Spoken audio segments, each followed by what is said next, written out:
Hey everybody, welcome to today's webinar designed for Merit System employees, but we're happy to have anybody along, and we're just going to share 10 to 15 minutes today about 5 leadership tips during times of change. We are in the middle of a quote-unquote crisis. You can call it a pandemic, you can call it a time of change, you can call it whatever you want, but everybody's looking for leadership right now. And doesn't matter what your title is, whether you're a manager, supervisor, director, co-worker, you can still be a leader and use these leadership tips. So we're going to be talking as our example today of being the coronavirus, but think about 9/11. Think about the recession. Think about the housing burst. In fact, my family and I were watching a movie called The Big Short last night. The Big Short. It's a really interesting movie based on a true story about these guys that shorted the housing market during the housing bubble crash. So if you're looking for a good movie on Netflix or something, The Big Short is all about the housing bubble crisis with Steve Carell, Ryan Reynolds, got some good actors in it. So you can always check that out. So we're going to give you 5 quick tips, see how you can adapt these to no matter where you are right now in your personal situation at work or at home. So let's get started. First one's going to be, stay calm, do not panic. You're like, I'm glad I logged on for this. Thanks, moron. Stay calm, do not panic. Well, of course, but this is step one. People can smell fear. Animals can smell fear. And your employees can smell fear. So during a time of change, during a time of crisis, the first thing you have to do as a leader is put on this front, whether it's real or imaginary or whatever, that everything's going to be okay. That it's really too early to panic. There's this scene in the Disney Pixar movie A Bug's Life where these ants are moving and they're taking all of their food to a certain location, and a leaf comes down and a leaf gets right in their path, and they freak out. And they're like, there's a leaf in the way. What are we going to do? What are we going to do? And the leader comes out and he goes, do not panic. Do not panic. We're going to go around the leaf. And all the ants are like, I'm not sure we can go. Can we go around? This is the way we have to go. And he's like, come on, walk with me, walk around the leaf. And so just the idea that, they can say, do not panic. Change is happening. Something is happening, but you don't have to panic about it. Your team needs you right now. So, facial expressions, the words that you use. If you've got to panic, do it at home when no one's watching. Go into your closet, get with your spouse or significant other and be like, this is so bad. But then when you get back to work, be like, we're going to figure a way out. We're going to, don't panic. I mean, yes. But people are being furloughed. Yes, I know that. Dick's Sporting Goods laid off 60,000. Yes. Yeah, I mean, I know that. Revenues are down in our cities. How are we going to? Yeah, I know. But if as the leader, I'm like, good gravy, you're right. This is horrible. That's not what people are looking for right now. So stay calm. Do not panic is always going to be step number 1. Step number 2, as a leader, focus on what you can do right now. Focus on what you can do right now. You can't control what the tax revenues are going to be in the future. You can't control who's going to be laid off and who's not going to be laid off. You can't control that your favorite restaurant is not open and not delivering things right now. What you can control are what can you do right now? I can listen. I can be there for my team. I can create, like we said yesterday, a Slack back channel where people can communicate. I can check in with my team members daily and say, how you doing? What's going on? Any questions? I probably can't share anything more than I heard yesterday, but I want you to know I'm listening. I'm here for you.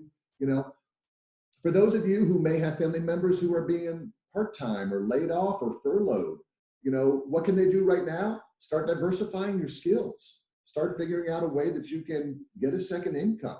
Maybe you've got it. I mean, it's funny, there's companies hiring right now. Amazon delivery, Prime, big box stores, a few places are still hiring. So rather than stay home and be freaking out, what can I do? Let me go get a second income.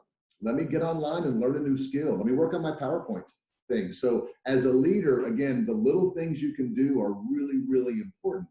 Focus on what you can do right now instead of the whole thing of we can't do this and we can't have our graduation ceremony in May now and we can't have training classes anymore and we can't do this and we can't do that. So focus on what you can do. Tip 3.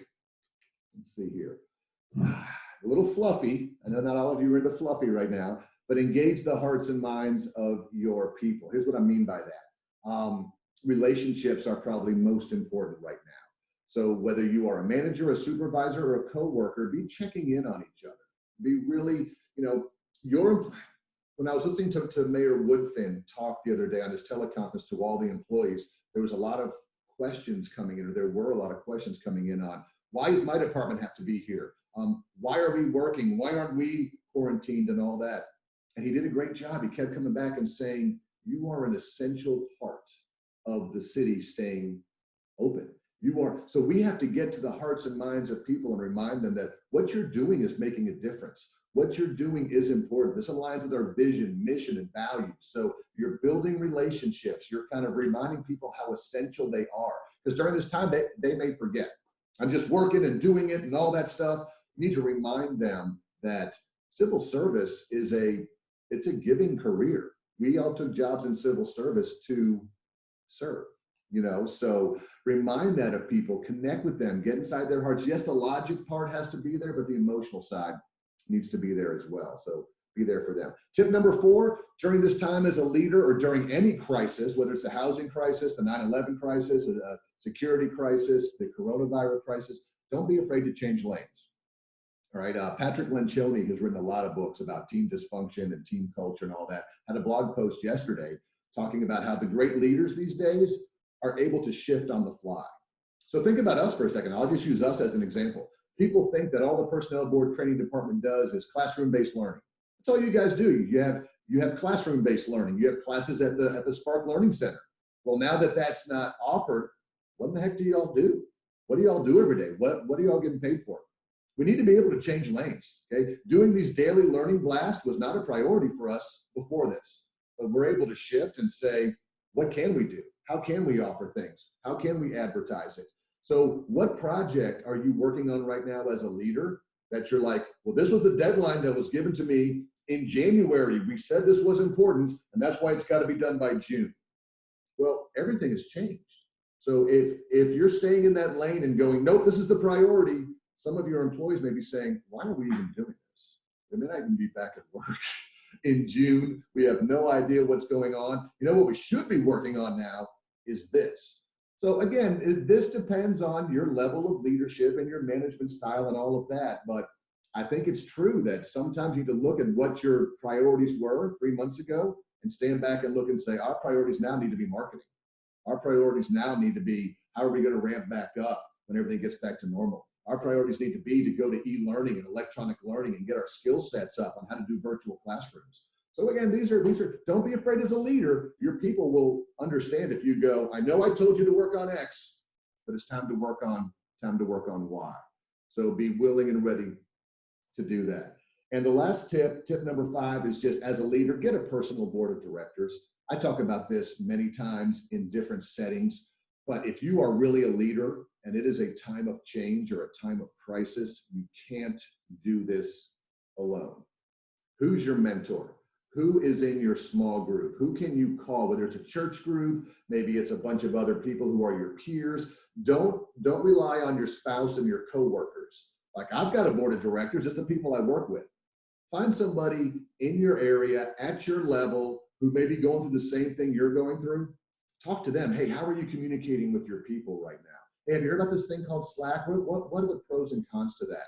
Hey, I'm supposed to be Pete says, put on a good face and stay calm. I'm having a hard time doing that. How are you doing that in your company?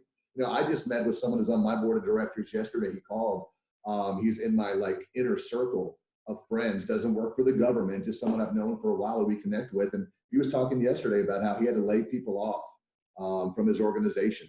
And that wasn't expected 3 months ago, and just wanted to talk through it and have me empathize with him. And we talked about it. And, he talked about how sad it was for these people who did nothing bad. People aren't being laid off based on performance right now. They're being laid off based on revenue. So, it's nice to have those people who you can call during a crisis and get your board of directors. So that's today's tips. Today's tips, again, as a leader during times of change, and this can be any change. I mean, take this to a personal level. Imagine if you are getting married and bringing a new spouse into the family. Or maybe you're a polygamist, you're bringing multiple spouses in, who knows? You know, maybe you have new kids, maybe it's a job change. You know, we're talking big picture, coronavirus, but all this stuff, stay calm, don't panic. Talk with you know, if we've got someone new in the family, engage the hearts and the minds of your kids. Don't be afraid to change lanes. You got to change your parenting style. Talk to them. So these 5 tips about during times of change can be used in just about anything. So let's go ahead and open our final poll question. If you have any questions, you can put something in the chat real quick if you'd like to. We've got about a minute left or so. Let me get to the next poll, which is, there we go. Of these 5 tips, y'all, which one should you really focus on based on your individual circumstance right now? Wayne, thanks for joining. So you just came in. And again, these are all anonymous. I don't know who's saying this. I just delete it when it's done. But do you need to stay calm and not panic more? Or do you find yourself in like a panic position most of the time?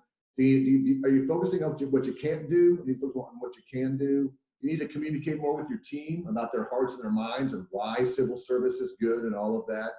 Is it time to change direction or change lanes? Are you like, you know what, this project I'm working on isn't due till October. I do need to change lanes and get my team involved in this. Or do you need to make a personal support group? Say, you know what, I don't have a mentor. I don't have people that I can call.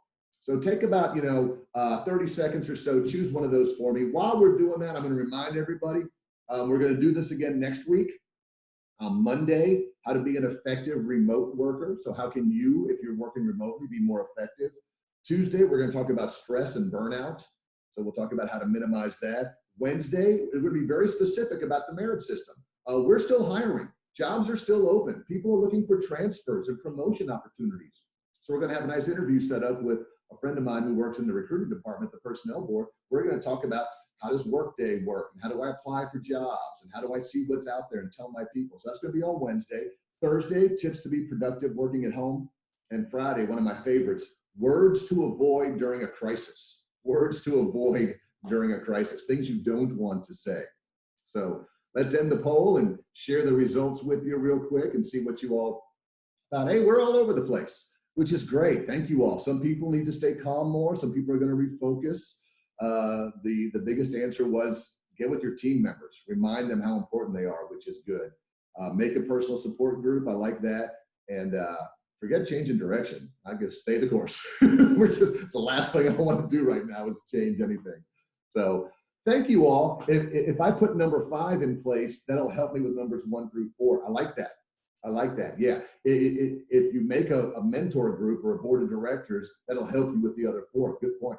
Good point. Thank you. So thank you all. Again, as a reminder, please tell people about this. If you're watching on Zoom, it's the same account number every time. So next Monday through Friday, Greg, Pete, Kim, I know Michael, we're going to be sharing them back and forth. Might do some co-facilitation, might have some more people in there, but we just want you to know the personnel board's still here for you, except today because the power is off. But every other day, the personnel board is here for you.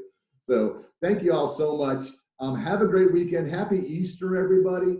So glad that the holidays are here, and take some time for yourself. Monday's topic is going to be how to be an effective remote worker. So if you're definitely working from home, or you have employees who are working from home or who have been dispatched somewhere else, we got tips for them on Monday. If you're going to the office every day, might not be relevant for you there. So thanks so much. All right, everybody. Have a great day. Happy Easter. We'll see you next week.